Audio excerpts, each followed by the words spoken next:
Hi, everybody. Welcome to the Computer Science Advising Team's video resource on taking summer courses. My name is Lourdes Carteño, and I'm one of the several computer science advisors in our department here at UIC. So for this video, we will be reviewing some general information on why students take summer classes, what it looks like to take summer classes, both at UIC and outside of UIC, and then also some frequently asked questions about summer session. And so every student has a different reason for why summer classes make sense for them. Some popular reasons that computer science students have shared with us are that summer classes offer an opportunity to stay on track with their degree if they fall behind due to failing grades or withdrawals. Using these summer classes, students who may have struggled during the school year can work to remain on track for their desired graduation date. Summer classes also offer an opportunity to get ahead in their degree. For students who are looking to graduate early or take lighter course loads during the school year, summer classes can really help lighten that and help them complete their degree requirements without necessarily having to overload on courses every semester. Summer courses also provide more flexibility for students in terms of course offerings and course modality. Whether they're taking courses outside of UIC or within UIC, there are often more online and asynchronous options available for students than during the traditional academic school year. This is especially the case for general education courses as well. And then summer classes also provide more time for students to complete a minor and/or another major in addition to their degree, with 120 to 128 degree hours required for the CS majors within our department. Students just often don't have time to add a minor or major beyond their CS coursework. So taking these summer classes can help students complete their major and minor required courses, so they do not have to adjust their graduation date to account for classes beyond their main CS degree. So there are three major requirements to consider before looking to transfer courses outside of UIC for the summer. So the first one being only 100 and 200 level courses will be considered for transfer credit from a two-year community college or from non-ABET accredited universities.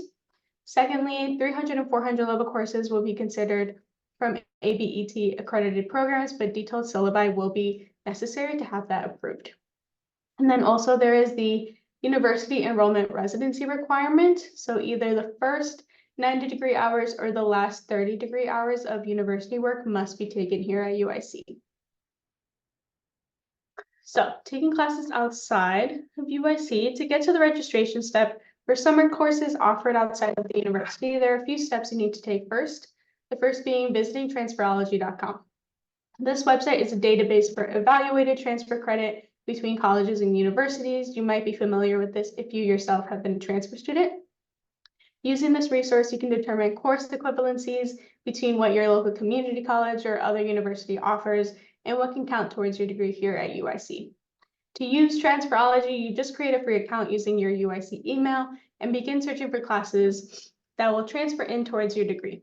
Transferology can be a confusing platform to use at first, so I recommend you utilize the plethora of online video guides for Transferology. You can find them by Googling Transferology How-To. Once you find the courses you want to take outside of UIC on Transferology, you must submit a COE approval form found on the college's undergraduate student resources page, which is linked in that QR code here shown on the screen, and is specifically titled Approval to Take Courses Outside of UIC. Just a quick note, if you're unable to find a comparable course on Transferology, you can try looking at the course catalogs and offerings for that specific university or college, and then also just seeing if there's a similar course that they offer here at UIC as well that you can get credit for. Sometimes it just doesn't show up on the Transferology database, but if that is the case, you can use that same COE approval form to have that transferred over. Make sure that you're submitting this form for any and all summer classes that you plan to take outside of UIC. Approval of this form can take 1 to 2 weeks from the submission date, and notification of approval or denial of your request will be sent to your UIC email. Once you receive approval, you can register for the courses you requested through the registration system of the respective college or university. If you need support registering, I highly recommend that you reach out to that college and university directly. Us UIC advisors are just not trained on registration processes outside of UIC. So there are some important things to keep in mind when it comes to getting your transfer credits to show up on your degree audit and counting toward your degree. It is vital that you submit your transcript as soon as possible, especially if the class you took outside of UIC is a prerequisite for one or more of your fall classes. Students will be unable to register or remain in fall courses if their summer prereq courses do not appear on their degree audit. Most departments will give students approval of those classes if students provide evidence of their final grade, but to do so, you will need to email the department directly or visit their main office and student affairs office during regular business hours. Just a quick note, transcripts sent to UIC admissions can take up to 6 to 8 weeks to process and show in your degree audit. So again, it's just important to prioritize this step in the process. So moving on into taking classes at UIC during the summer, UIC offers 2 sessions in the summer, a 4-week session and an 8-week session. Although summer sessions are shorter in length, all courses offered in the summer are worth the same number of hours as during the regular academic year and include the same level of content, but adapted to the shorter time period. This means that your courses will move much quicker than they would if it was during a regular semester. Make sure to keep this in mind when selecting what courses to take and what to enroll in. The add drop period for summer courses is also quicker than in the fall and spring semesters. The last day to add or drop a class during summer session is typically, at least for session 1 this year, is May 15th, and for session 2, it is June 14th.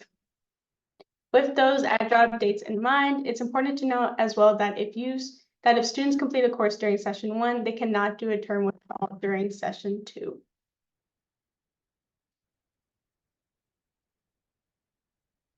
There are a variety of course offerings during the summer that can be beneficial to consider. For example, CS course offerings. The department keeps these generally consistent each year, offering 111, 141, 151, 211, 251 almost every summer. Then some 300 level courses, CS 401, and 2 technical electives. In the past, that has been CS 474 and CS 480. These courses tend to only be available in person with some online offerings. There are also some math science course offerings. Popular math courses are frequently offered online, for example, calculus courses, math electives. Science electives also tend to be all taught during the summer, such as bio, earth science, physics, and chem being offered in the summer but in person. English and general education, electives or free electives, English 160 and 161 tend to be available every summer, along with a wide range of options for general education courses and free electives. These tend to be offered online with in-person options available. Just a quick note, with the condensed nature of the summer sessions, make sure to account for the level of difficulty of the courses you're signing up for. If you are nervous at all about taking something like CS 211 within a 4 or 8 week period, it might be easier to consider taking a math and science course or even something simpler than a gen ed. Some summer session frequently asked questions. Students' most frequent questions surround financial aid, credit hours, and registration. Financial aid may or may not be able to be used towards your summer tuition. Plan to meet with financial aid for more information on that. Full-time status during the summer is when students are registered for at least 6 hours. Students can take up to 12 hours without requiring credit hour overload approval from the College of Engineering, and you can request that approval through the COE Undergraduate Student Resources page. Registration for summer courses occurs at the same exact time as registration for your fall courses. This is done through your XE registration portal. You would just, instead of fall 24, select summer 24 for that term. Check your time ticket starting March 4 for your registration time as well. Summer course offerings tend to be available in early March of each year and can be reviewed on UIC's summer session webpage, summer.uic.edu. When planning out your summer 2024 schedule, make sure to account for your summer work schedule, either jobs or internships, and for more information, feel free to review the UIC summer session website. Okay. If you have additional questions about this video or the resources discussed, please feel free to reach out to your assigned advisor and or attend a CS drop-in advising session. You can find links to everything we discussed in our CS link tree. And as always, feel free to visit our CS Instagram to engage more with our department and get consistent updates.